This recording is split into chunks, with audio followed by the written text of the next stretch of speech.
makruh. Premier makruh, réciter le ta'awud.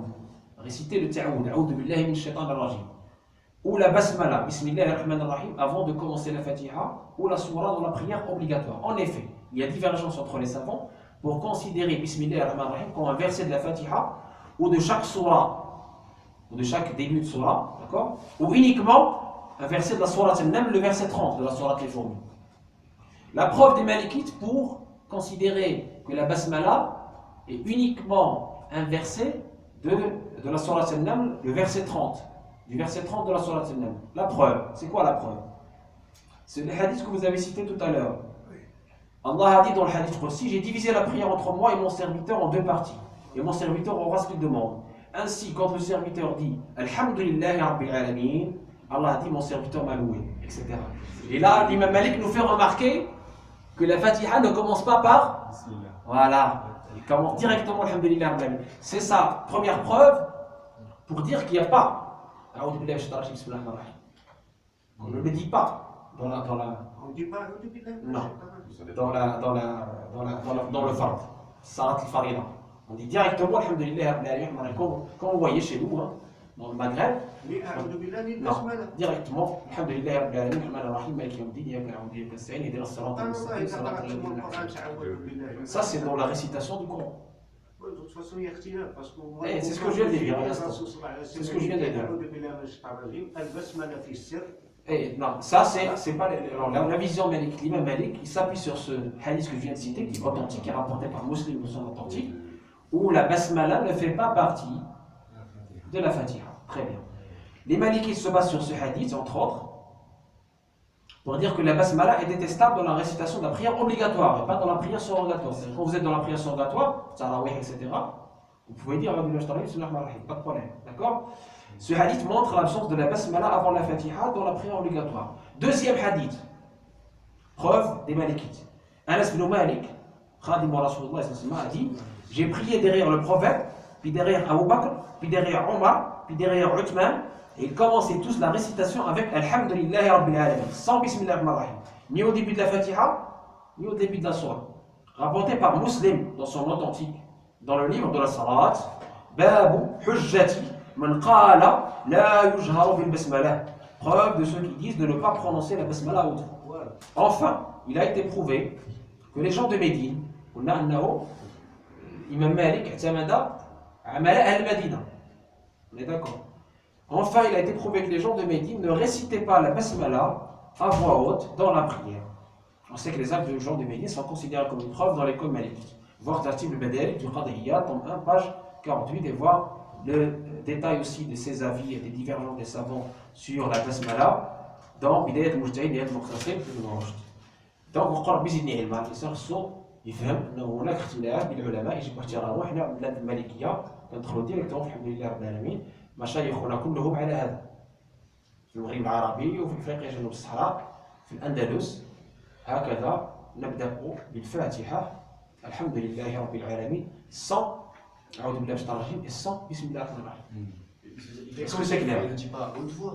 Il y a deux versions. Il y en a qui ne disent pas du tout, c'est nous, et il y en a qui ne disent pas à haute voix. Selon le Maliki, nous, en direct, Alhamdulillah Rabbil Alamin, Rahim, sans le dire ni A'udhu billahi minash shaitanir rajim, ni Bismillah ar-Rahim, dans la prière obligatoire. À voix basse, ni à voix haute. Ni à voix basse, ni à voix haute. Les deux preuves, c'est les deux hadiths là. Donc, les deux hadiths que je viens de citer, donc l'un qui est rapporté par Muslim, à travers le hadith Qudsi, et le deuxième qui est rapporté par Anas ibn Malik, toujours dans l'authentique de Muslim. Voilà. Et Amal al-Madina, les actes des gens de Médine que je viens de citer ici, qui faisait aussi cela, et Anas ibn Malik a dit qu'il a effectivement lui-même prié derrière. Voilà, vous l'avez bien entendu, d'accord? Donc ça c'est très important. Donc c'est une des spécificités, vous allez le voir dans la vidéo qui a été faite par Saad Issa, d'accord? Vous allez voir que la personne qui fait la prière, l'imam qui fait la prière, il commence directement il rentre directement dans la salat al-Maghrib, Alhamdulillah Rabbil Alamin, il ne fait pas il fait l'ita'awud, il basmala. D'accord? Très important. Est-ce qu'on a compris? Oui. Est-ce qu'on a compris? Très bien. Jamais fait ça. Et donc parmi les makrouh, qira'atun Ce qui fait unanimité chez les savants pour la basmala, c'est qu'elle est un verset de la sourate al-Naml, le verset 30. D'accord? Ça, c'est une unanimité. Ijma'. Kulum yqulu innahu min Sulayman wa innahu bismillahir rahmanir rahim la ta'lu alayya wa atuni muslimin. Ça, c'est un verset de la sourate des fourmis, verset 30. Vous irez le voir, il y a bismillah. Tous ils disent oui, effectivement, la basmala est un verset, c'est ce verset-là. Après, ils divergent sur le fait, est-ce qu'elle fait partie des débuts des surahs, est-ce qu'elle fait partie de la sourate al-Fatiha, oui ou non.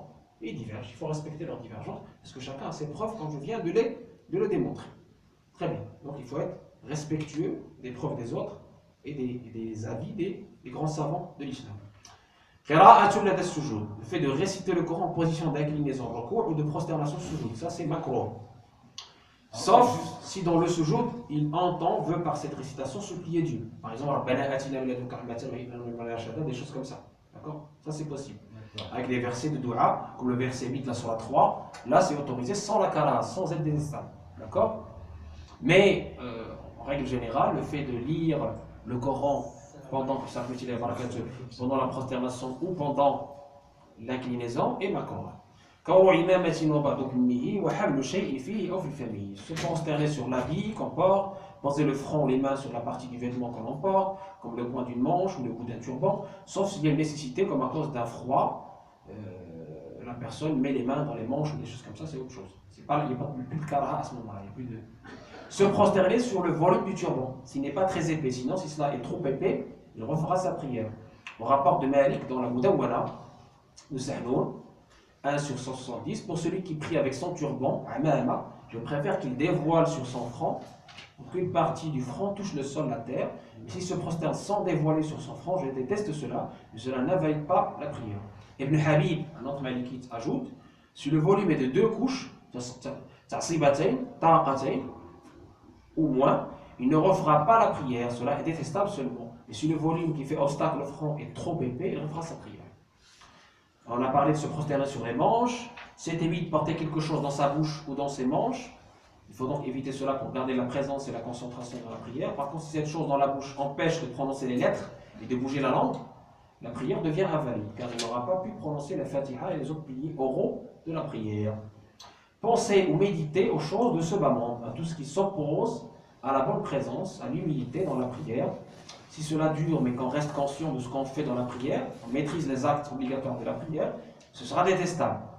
Mais si on va complètement sortir des actes piliers de la prière malheureusement sera parfaite.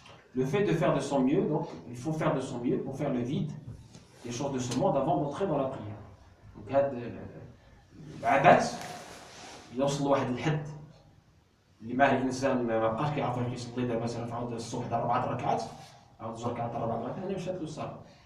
والالتفات, le fait de toucher, de se toucher, d'agiter les habits, la montre, la bague, la barbe, etc. Cela montre une distraction, une absence d'humilité, khushu' dans la prière. Ça c'est pas bon. C'est détestable. Ça n'invalide pas la prière. On va voir les actes qui invalident la prière. Et ça c'est détestable, d'accord? Se tourner la tête par exemple sans nécessité. Les pieds doivent obligatoirement rester en direction de la prière. Si tu tournes comme ça, c'est détestable. C'est le shaitan qui te fait détourner ta prière. L'abad. Celui qui tourne son regard. Hein? C'est celui qui tourne le regard. هكذا كدير هكذا ولا كتبقى جاء في الاحاديث من دار بصره عن الله دار الله بصره. ايه هذا هو اللي يجعلها انها تكون مكروهه. C'est ça اللي يجعلها تكون مكروهه. Et là, le fait de tourner le dos à la qibla, se mettre dos à la qibla, rend la prière, carrément, rend la valide. D'autres disent que tant que les pieds sont toujours face à la qibla, la prière reste valide. Faire l'islam ou adilatu de Wahab al-Suhayli dans 2 pages de 100. Ensuite, les invocations dans la récitation en position debout, après la surah ou la fatiha, et aussi pendant l'inclinaison, pendant la prosternation sujoud. Au contraire, il est préférable de prier Dieu et lui demander ses bienfaits. Grosso modo, le meilleur moment de faire les doigts, c'est dans le sujoud. On est le plus proche d'Allah dans la prosternation. D'accord?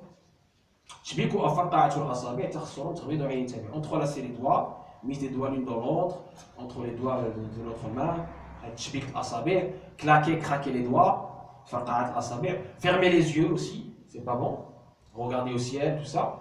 Fermer les yeux, sauf s'il a peur d'être perturbé par quelque chose dans sa prière. D'accord? Et enfin, poser les mains sur les côtés ou la taille, comme ça, ça aussi c'est pas bon, c'est makruh, c'est détestable. Sans que cela puisse invalider la prière. Donc on est toujours dans makrouhaj. D'accord? Donc pour terminer, on va terminer sur les parce qu'on ne va pas traiter les regroupements de la prière aujourd'hui, parce que ce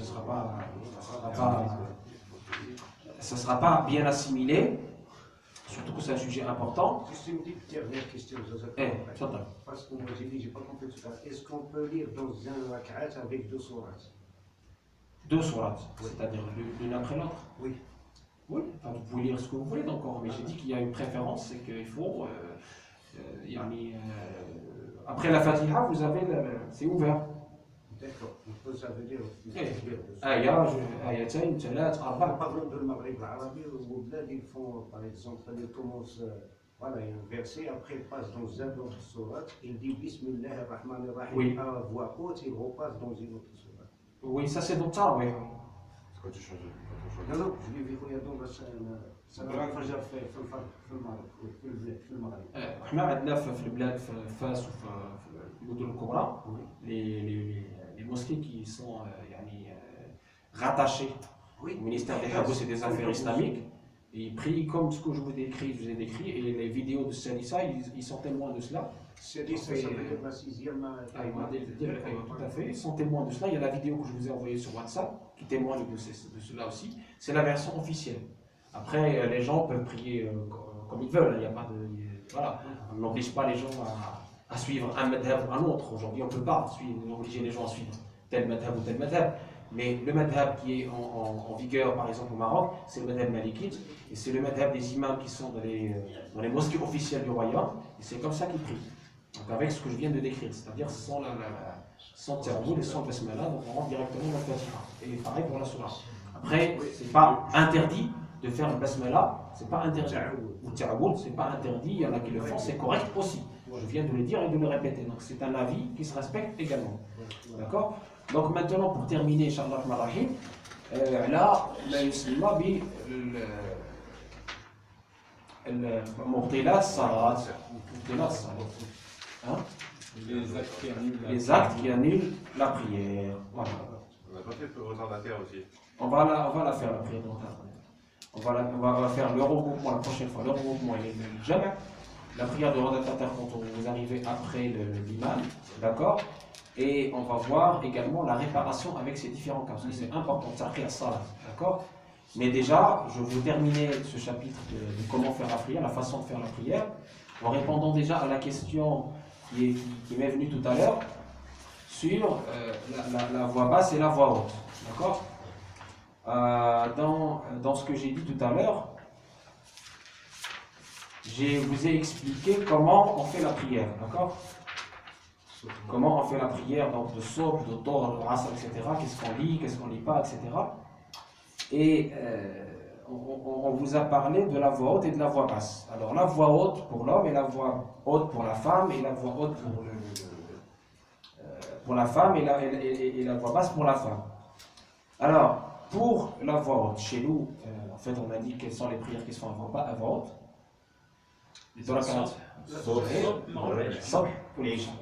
Celle de la nuit. Alors, réciter à voix basse pour la femme signifie bouger la langue sans faire entendre ni se faire entendre elle-même. Réciter à voix haute pour la femme signifie qu'elle se fait entendre elle-même sans faire entendre les autres. Très bien. À voix basse pour les hommes veut dire silencieusement sans faire entendre, mais en bougeant obligatoirement la langue. D'accord?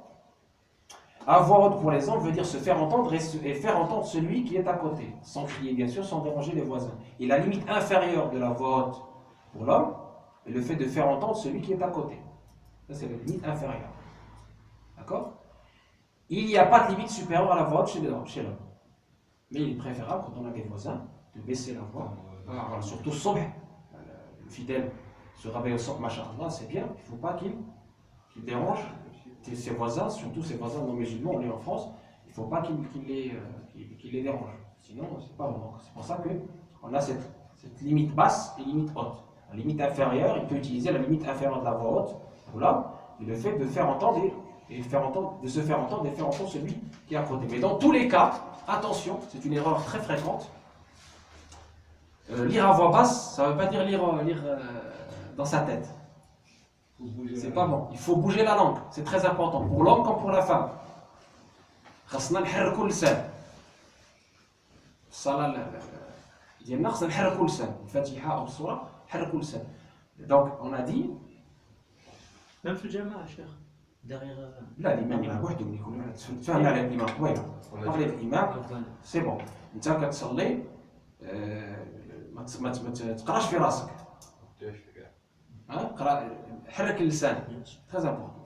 Voilà, parce que ça c'est quelque chose que beaucoup de gens malheureusement oublient et donc ils croient qu'ils sont en train de faire la prière alors qu'ils tout sont dans sa tête.